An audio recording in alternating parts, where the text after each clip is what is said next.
दोस्तों, 12 ज्योतिर्लिंगों में से 11वां ज्योतिर्लिंग रामेश्वर ज्योतिर्लिंग है। इसे श्री रामलिंगेश्वर ज्योतिर्लिंग भी कहा जाता है। यह मंदिर अपनी कलाकृति और शिल्पकला के लिए भी जाना जाता है। यह मंदिर काफी विशाल है। रामेश्वरम में वार्षिक उत्सव होता है, जिसमें भगवान शिव और मां पार्वती की प्रतिमाओं की शोभा यात्रा सोने या चांदी के वाहनों पर निकाली जाती है। रामेश्वर ज्योतिर्लिंग को सुसज्जित किया जाता है। उत्तराखंड से गंगोत्री का जल लाकर रामेश्वर ज्योतिर्लिंग को चढ़ाया जाता है। इसका बड़ा ही महत्व है। शिव पुराण के कोटि रुद्र संहिता के अनुसार यह कथा उस समय की है जब रावण ने सीता जी का हरण कर लंका ले गया था। तब सभी देवी की खोज में निकले थे। श्री राम जी अपनी वानर सेना के साथ दक्षिण के समुद्र तट पर पहुंचे थे। वहीं तट पर स्वयं भगवान राम ने शिव जी का ज्योतिर्लिंग स्थापित किया था। यह ज्योतिर्लिंग तमिलनाडु के रामेश्वरम में स्थित है। यह 4 धामों में से एक है। आइए इस कथा को विस्तार से जानते हैं। जब श्री राम, लक्ष्मण, हनुमान और वानर सेना के साथ समुद्र तट पर पहुंचे, तब उन्होंने देखा कि लंका नगरी समुद्र के उस पार है। समुद्र से लंका की दूरी को कैसे तय किया जाए, ऐसा विचार करने लगे। यह उन सबके लिए बहुत बड़ी समस्या थी, क्योंकि उन्हें सीता जी को रावण की लंका से वापस लाना था। भगवान राम जी शिव जी की रोज पूजा किया करते थे, लेकिन इस समस्या के कारण वे उस दिन शिव जी की पूजा करना भूल गए। भगवान राम जी को यकायक प्यास लगी और उन्होंने जल मांगा। जल ग्रहण करने से पहले ही उन्हें याद आया कि उन्होंने आज शिव भगवान जी की पूजा नहीं की है। तब उन्होंने उसी स्थान पर भगवान शिव का पार्थिव शिवलिंग बनाया और सादर मन से पूजा अर्चना करना शुरू कर दिया।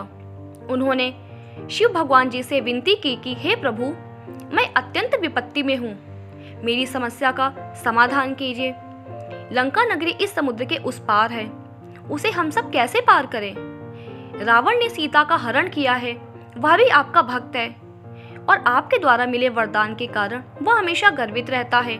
कृपया आप मेरी परेशानी का हल करें। तब वहां भगवान शिव जी प्रकट हुए और प्रसन्न मन से बोले कि तुम मेरे परम प्रिय भक्त हो, तुम्हारी समस्या का समाधान अवश्य होगा, तुम वर मांगो।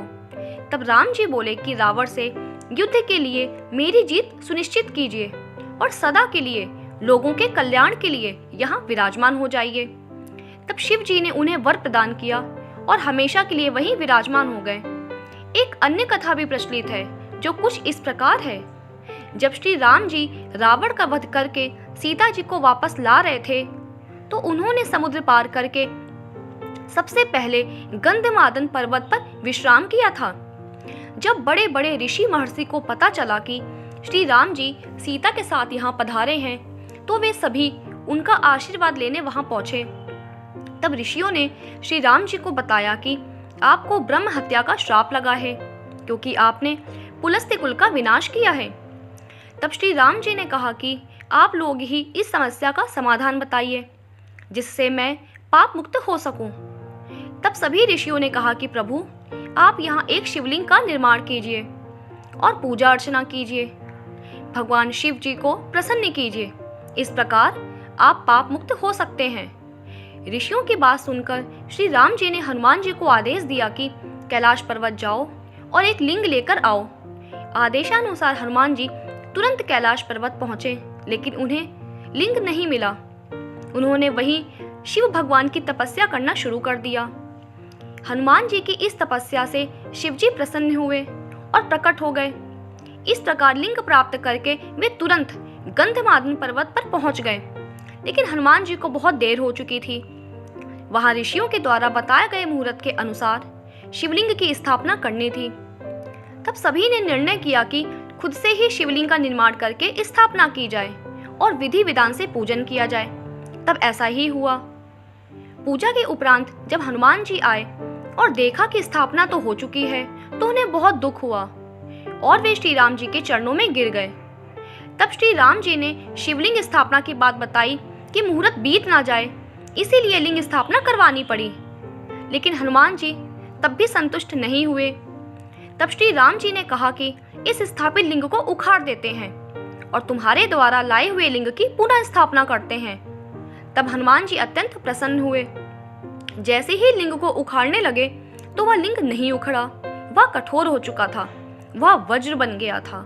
उस लिंग को उखाड़ने के लिए हनुमान जी ने सभी प्रयत्न किए, किंतु वह टस से मस न हुआ। अंत में हनुमान जी 3 किलोमीटर की दूरी पर जाकर गिरे और बेहोश हो गए। माता सीता स्नेह के कारण रोने लगी और तभी हनुमान जी को होश आया और उन्होंने श्री राम जी की तरफ देखा तो परम ब्रह्म के दर्शन हुए। तब उन्होंने रोते हुए श्री राम जी से क्षमा मांगी। तब श्री राम जी ने उन्हें समझाया कि जिसके द्वारा यह शिवलिंग स्थापित है तो उसे इस दुनिया की कोई भी शक्ति नहीं उखाड़ सकती। तुमसे भूल हो गई थी, आगे ऐसी गलती कभी मत करना। अपने भक्त पर ऐसे दया भाव दिखाते हुए उन्होंने हनुमान जी द्वारा लाए हुए शिवलिंग को भी वहीं स्थापित कर दिया। तब हनुमान जी अति प्रसन्न हुए। इस प्रकार राम जी के द्वारा स्थापित शिवलिंग का नाम रामेश्वर रखा गया और हनुमान जी के द्वारा लाए हुए शिवलिंग का नाम हनुमदीश्वर रखा गया। दोस्तों, उम्मीद करती हूँ आपको ये वीडियो पसंद आया होगा। अगर वीडियो पसंद आया है तो वीडियो को लाइक करिए, दोस्तों के साथ शेयर करिए और इस चैनल को सब्सक्राइब करिए। Thanks for watching.